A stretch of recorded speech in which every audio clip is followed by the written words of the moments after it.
Salut à toutes et à tous. Après Luna dans le laboratoire du Grand Sasso, voici le second accélérateur de particules installé dans un laboratoire très profond, à 2400 mètres sous terre, dans le laboratoire chinois de Jinping. Il s'appelle JUNA, pour Jinping Underground Nuclear Astrophysics. Et il permet d'étudier des réactions nucléaires astrophysiques qui nécessitent un très bas bruit de fond. Les chercheurs chinois publient aujourd'hui dans Physical Review Letters leurs toutes premières mesures, qui sont consacrées à une réaction clé du fluor dans les étoiles. Astronomie, astrophysique, cosmologie, astroparticules. Ça se passe là-haut, par Eric Simon. L'origine du fluor est un peu déroutante. Cet élément est quasi absent des principales réactions nucléaires dans les étoiles, ce qui rend difficile la compréhension de sa formation. Mais on sait que le fluor est facilement détruit par les protons et les noyaux d'hélium. Étant l'unique isotope stable du fluor, l'abondance de fluor 19 est très sensible aux conditions physiques au sein des étoiles. Il est donc souvent utilisé pour sonder les scénarios de nucléosynthèse, parfois très disputés. Le plus probable est que le fluor peut être produit soit pendant l'effondrement du cœur des supernovas de type 2, soit dans les étoiles de Wolf-Rayet, ou bien dans la zone convective déclenchée par une impulsion thermique dans les étoiles de la branche géante asymptotique, ce qu'on appelle les étoiles AGB. Récemment, des surabondances de fluor par des facteurs de 800 à 8000 ont été observées dans les étoiles R Coronae Borealis, fournissant des preuves de la synthèse du fluor dans ces supergéantes déficiente en hydrogène. Mais une description détaillée de la nucléosynthèse du fluor fait toujours défaut malgré son importance cruciale.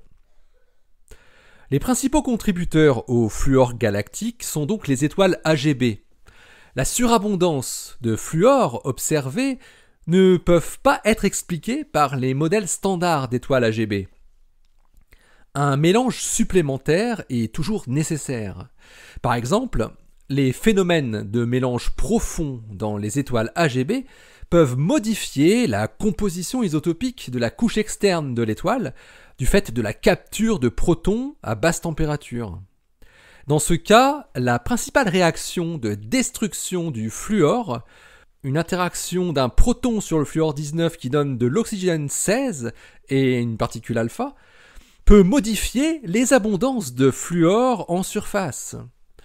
Quant aux étoiles post-AGB déficientes en hydrogène, le mélange d'hydrogène joue un rôle clé pour inverser l'effet de la combustion excessive de l'hélium et donne des abondances élémentaires en meilleur accord avec les observations. Ici, la réaction fluor 19 P-alpha oxygène 16 peut être très importante parce qu'elle éliminerait à la fois les protons et les noyaux de fluor du scénario de nucléosynthèse. Mais pour pouvoir produire une modélisation précise de ces processus, la section efficace de la réaction F19P-alpha-O16, donc sa probabilité, doit être déterminée à une énergie comprise entre 50 et 300 keV dans le centre de masse, entre le noyau d'hydrogène, le proton, et le noyau de fluor 19. C'est là qu'intervient la possibilité de produire ces réactions nucléaires dans un environnement à très bas bruit de fond pour mesurer cette réaction à relativement basse énergie. Car cette réaction nucléaire est très rare, sa section efficace est extrêmement faible. Jusqu'à aujourd'hui, il existait un seul accélérateur de ce type pour faire de l'astrophysique nucléaire souterraine, l'accélérateur italien LUNA, qui veut dire Laboratory for Underground Nuclear Astrophysics, et qui permet d'accélérer non seulement des protons, mais aussi des ions comme des deutérons ou des noyaux d'hélium. L'installation de Luna avait commencé avec un accélérateur de 50 kV installé au Grand Sasso en 1993. Et depuis 2001, l'expérience a été équipée d'un accélérateur de 400 kV. Et il est prévu, dans un futur proche, une mise à niveau avec une nouvelle machine, cette fois-ci de 3,5 MV. Au cours des dernières décennies, Luna a apporté une contribution précieuse à notre compréhension de la nucléosynthèse primordiale, ainsi que de la combustion de l'hydrogène et de l'hélium dans les étoiles. On lui doit notamment la mesure de réaction nucléaire associée à la production d'hélium 4 par la collision de deux noyaux d'hélium 3, ou bien la production d'hélium 3 par fusion du deutérium et d'un proton, ou plus récemment la production d'oxygène 16 par la fusion d'un noyau d'hélium avec un noyau de carbone 13, ou encore la production de fluor 19 par l'absorption d'un proton par un noyau d'oxygène 18. Les chercheurs chinois se sont inspirés des succès de Luna pour développer un accélérateur similaire de 400 kV qui permet d'accélérer des protons et des noyaux d'hélium. Pour leur premier programme d'études, ils ont choisi 4 réactions clés des étoiles à combustion de l'hydrogène et de l'hélium, dont 3 réactions associées à la production de l'oxygène 16.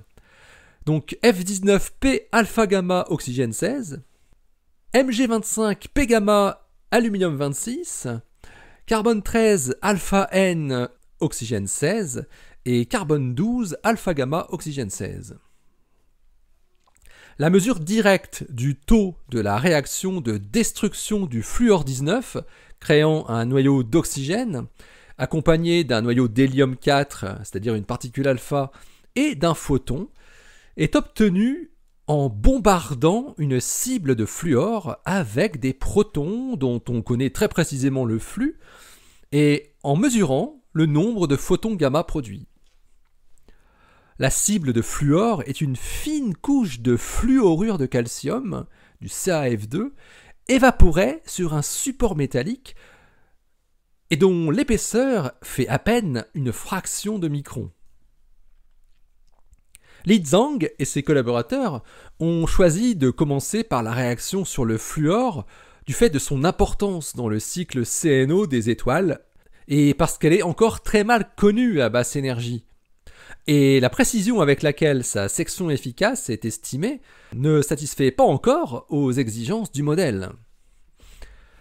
L'objectif des chercheurs avec Juna était de mesurer le taux de cette réaction jusqu'aux plus basses énergies possibles. Ils parviennent à descendre jusqu'à 72,4 keV dans le centre de masse et à monter jusqu'à 344 keV. L'énergie des photons gamma émis est de 6,13, 6,92 et 7,12 MeV, le noyau d'oxygène ayant plusieurs niveaux d'énergie possibles. La réaction peut même produire juste une particule alpha en tombant directement sur l'état fondamental de l'oxygène 16, sans émission de photons. Mais dans ce cas, il faut détecter les particules alpha pour estimer le taux de réaction. C'est donc pas les mêmes détecteurs. À partir d'un courant de protons de 100 microampères et des mesures dans la voie alpha-gamma donc, en détectant les photons gamma, Zhang et ses collègues mesurent 20 photons gamma par jour. Ouais, par jour, quand l'énergie de la réaction est de 100 keV dans le centre de masse. C'est très très faible, hein.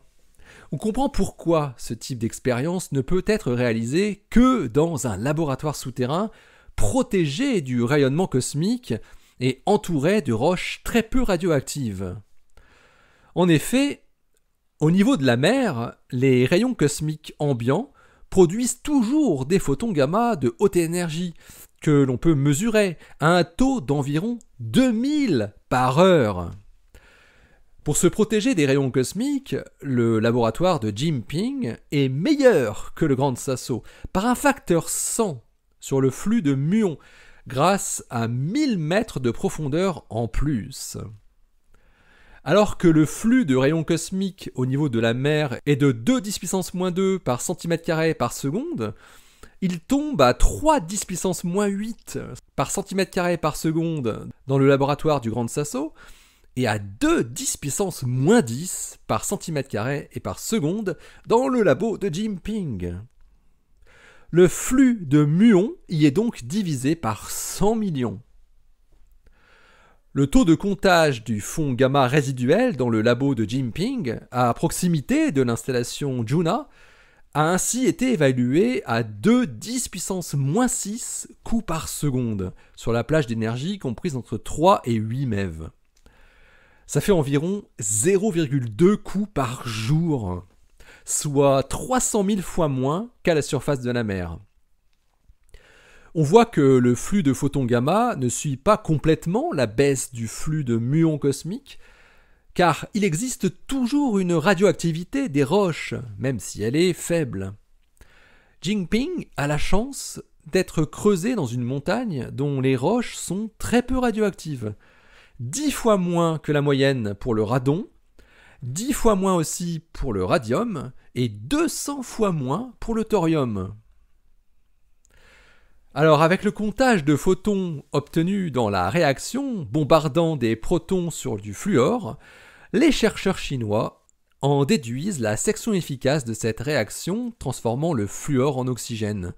Elle vaut donc 7,2 picobarnes, 7,2 millièmes de milliardième de barne, à 100 keV d'énergie dans le centre de masse.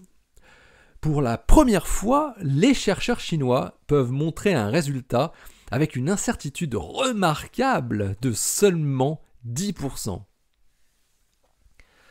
Avec Juna, les physiciens chinois viennent ainsi de montrer la puissance qu'offre un accélérateur installé à plus de 2 km sous terre pour faire de l'astrophysique nucléaire et étudier les réactions qui ont lieu au cœur des étoiles. Luna et Juna vont devenir deux installations très complémentaires et resteront des outils de choix pour fournir des données expérimentales précises pour la validation des modèles astrophysiques.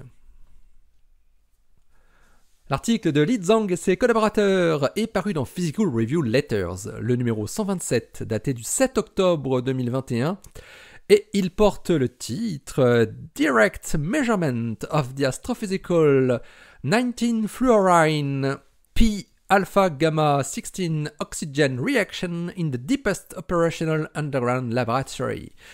Allez, d'ici la prochaine, portez-vous bien, restez bien les yeux vers le ciel, et puis restez bien les pieds sur terre surtout, hein. Ouais, ou sous terre. Allez, salut.